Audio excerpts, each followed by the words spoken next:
Domestic violence. Even the mention of the words conjures up the larger-than-life image of some battered woman on a highway billboard, a day-glow orange hotline number beneath her bruised profile, and some catchy slogan like "Love shouldn't hurt." And no, I'm not insensitive to battered women. My heart goes out to any real victim. But the day I see images of bruised men on those billboards, I'll be less prone to being offended at seeing the images of beaten women. Too many of them are being propped up like the starving children you see on your TV at 2 in the morning. You know, the ones you can feed, clothe, and send to Harvard for $12 a month. The myth we embrace about all this is simple and designed for the simple-minded. Domestic violence is almost exclusively perpetrated by men against women. Even better, it means brutish thugs pounding the crap out of Mary Poppins for burning the toast. And here and there, that's true. But if you think it defines the problem, or even comes close, you need to take Dr. Phil off your TiVo to-do list and start picking up some real books. This nonsense didn't spring up out of thin air.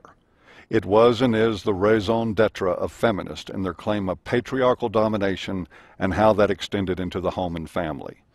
It makes sense, especially if you don't think about it, and of course we didn't, so the idea spread like chlamydia in a cat house. But let's think about it now. You deserve a lot more depth than is offered in a soundbite. I'll start with some research that most would feel was from a reputable source, the Centers for Disease Control and Prevention in Atlanta, Georgia. This is the summary of their findings as published in the American Journal of Public Health, May 2007.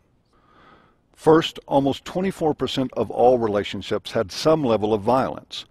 Half of those relationships involved just one of the partners being violent, the other half were reciprocally violent. Now, in relationships where violence was perpetrated by just one person, over 70% of that was committed by the woman. Did you get that? In all relationships in that particular study, more than 7 out of 10 batterers were female. Let's look even closer at the data as it relates to relationships where both partners are violent. This half is even more interesting. The study concluded that reciprocally violent relationships were most likely to result in injuries, particularly to women. They were also a solid predictor of future repeated violence for women, but not men. In other words, women who engaged in mutual combat with men were much more likely to have a pattern of instigating repeated assaults.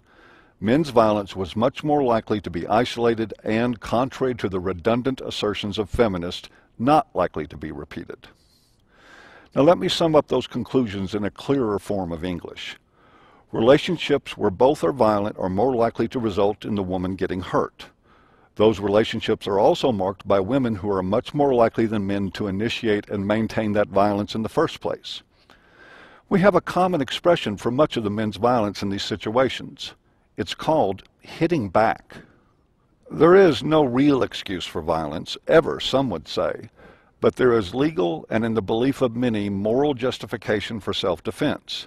Either way, it is a judgment call made after and only after an attack has been made. I'll leave it to the attacked to make their own call. In fairness now, it has to be pointed out that this one study, for many reasons, including methodology, can't fairly be generalized to the entire population. And one study alone is easy enough to dispute, even from a sound source. So let's look at 100 more. Professor John Archer is a psychologist at the University of Central Lancashire and the esteemed head of the Aggression Research Group at the same university.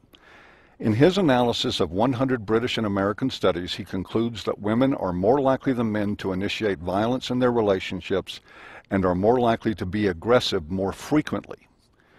He also addresses the myth that women are only violent as a matter of self-defense by reporting that 29% of female college students admitted to physically attacking their boyfriends when no threat was perceived. I know feminists won't be convinced by this, nor will they be by several hundred more studies, but let's look at them anyway.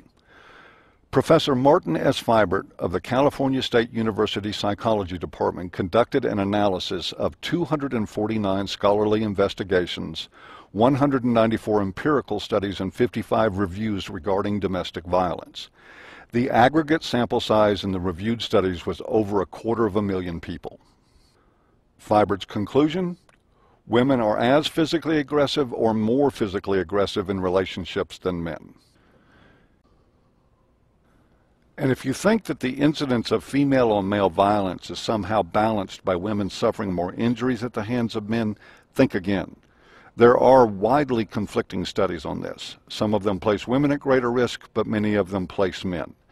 If we examine Feibert's annotated bibliography, which covers an exhaustive amount of studies, there are many times more studies cited that show women more likely to inflict serious harm, including with the use of weapons, than are men. Are there other studies that contradict this? Absolutely.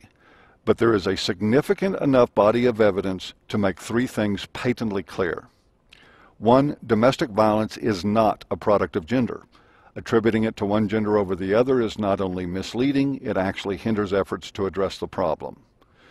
Two, society is wildly misinformed about the nature, origins, and realities of domestic violence.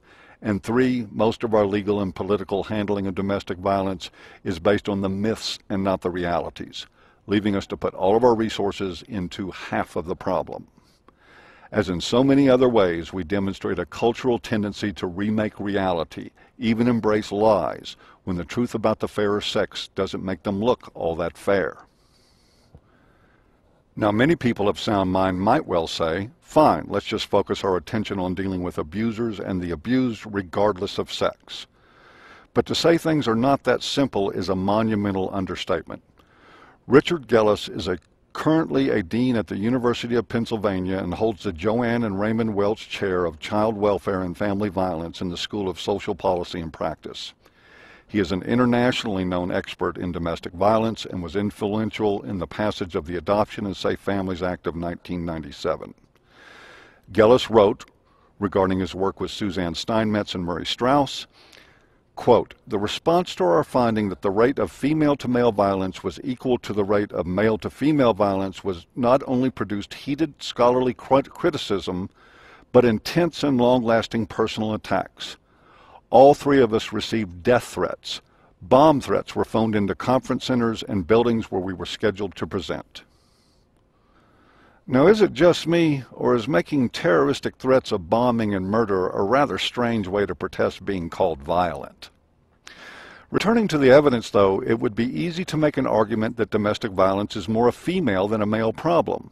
There are, after all, numerous studies that support that conclusion. But that would be as pointless as the current paradigm and might result in my car blowing up the next time I start it. So for those of you screaming for me to quit picking on women and take gender out of the equation, that is precisely what I'm doing, and what I'm asking you to do once and for all. If you really believe that all violence is bad and shouldn't be tolerated, then here's what you can do to prove it. Write Vice President Biden and tell him to seek an end to the Violence Against Women Act, the legislation he authored that allocates billions to women victims but leaves men totally out of the picture. Men are, after all, injured by domestic violence too, 835,000 of them per year in America alone. Start holding shelters and social services to account when they have no real programs designed for men. Their failure to do this is institutionalized sexism and needs to go. Confront police and prosecutors for their actions. Men who call police for help when attacked by their partners are more likely than not to be the one arrested regardless of the circumstances. Victims should be helped, not arrested, incarcerated, and stigmatized. Be sure to express your objections to and boycott media outlets and corporations like Pepsi and FedEx that use men getting abused as a sight gag in their advertising. When you see or hear a public service announcement that says something like a woman is abused in her home every 15 seconds, realize that it is actually a public deception, a convoluted half-truth based in blind bigotry and callous indifference to the victimization of men. Those are a few good beginnings, but you can best start by simply and publicly acknowledging what so few seem to know. Domestic violence has nothing to do with what sex you are. It never has. Disinformation is a poor way to address social ills. In fact, it just breeds more of them.